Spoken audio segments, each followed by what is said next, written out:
মধ্যপ্রাচ্যের যুদ্ধকে এবার ভয়াবহ আকার ধারণ করছে, কারণ দুই দেশের মধ্যে যুদ্ধে কিন্তু দেখা যাচ্ছে যে রাতভর গোলাবর্ষণ চলছে।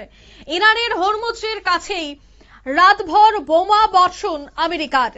পাল্টা মার্কিন বিমানকে লক্ষ্য করে ড্রোন হামলা চালাচ্ছে তেহরান। যুদ্ধ নিয়ে কিন্তু ফের বাড়ছে উদ্বেগ। বিস্তারিত জানবো, টেলিফোন লাইনে যুক্ত হয়ে গেছে প্রতিনিধি সৌম মুখোপাধ্যায়। সৌম, একদিকে যখন ইরান ইসরায়েলের যুদ্ধ, ঠিক অন্যদিকে এই যুদ্ধকে নিয়ে গোটা দেশ জুড়ে অর্থাৎ ভারতেও এর যথেষ্ট প্রভাব পড়ছে। ঠিক তেমনি এই যুদ্ধ যতদিন না থামবে ততদিন পর্যন্ত জ্বালানির সংকটে ভুগতে হবে বেশ কয়েকটি দেশকে। তবে এবার দেখা যাচ্ছে যে এই যুদ্ধ থামার পরিবর্তে প্রতিনিয়তই তা যেন আরো বেড়েই চলেছে। ঘষে ঘষে আগুন যেন আরো অনেকটাই তীব্র হচ্ছে। যে খবর আমরা পাচ্ছি যে ইরানের হরমুজের কাছে রাতভর বোমা বর্ষণ করে আমেরিকা, এখনো পর্যন্ত কি আপডেট পাচ্ছ? দেখো, জানা গেছে যে বুধবার রাত্রি 1টার পর থেকে ইরানের বন্দর আব্বাস শহরের কাছে একাধিক বিস্ফোরণের শব্দ পাওয়া যায়। এরপরে ইরানি সেনা সক্রিয় ওঠে এবং প্রতিরক্ষা ব্যবস্থা তাদের সক্রিয় ওঠে। যেটা আমেরিকার তরফ থেকে যে হরমুজের কাছে ইরানের সামরিক অবকাঠামো লক্ষ্য করে অভিযান চালানো হয়েছে। কারণ মার্কিন সেনার দাবি হচ্ছে যে ওই অঞ্চলে আমেরিকার নিরাপত্তার জন্য ঝুঁকি তৈরি হয়েছিল। আমেরিকার জাহাজগুলোতে হামলার পরিকল্পনা করেছিল ইরান এবং সেটা বানচাল করার জন্যই অভিযান চালানো হয়েছে। রাতভর বোমাবর্ষণ হয়েছে এবং তার ফলে কিন্তু ইরানের বহু বিল্ডিং সহ বহু ঘাঁটি, সেনা ঘাঁটি, সেগুলো ধ্বংস হয়ে গেছে বলেই খবর পাওয়া যাচ্ছে। এর মাঝে কিন্তু ইরানের তরফ থেকে যে শান্তির চুক্তির নতুন খসড়া সেটা পেশ করা হয়েছে এবং যেটা জানা যাচ্ছে যে নয়া প্রস্তাবে ইরানের আশপাশ থেকে মার্কিন সেনা প্রত্যাহারের দাবি জানিয়েছে তেহরান।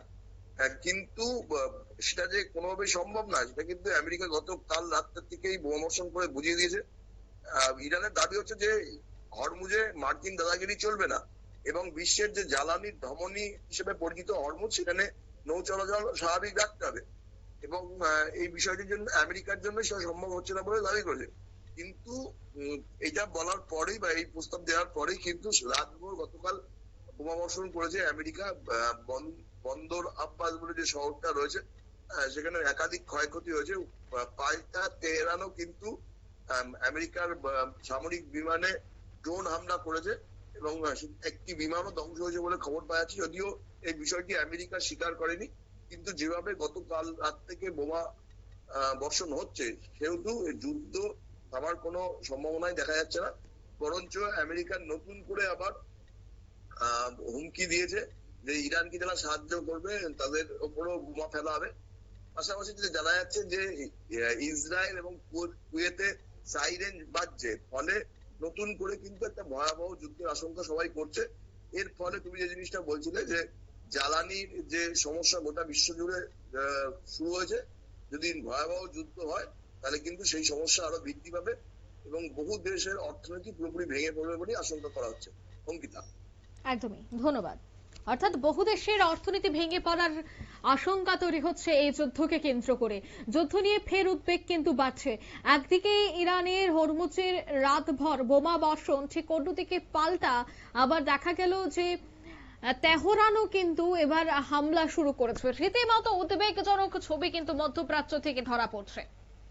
নিয়ে নিচ্ছি ছোট্ট একটি বিজ্ঞাপন বিরতির, সঙ্গে থাকুন।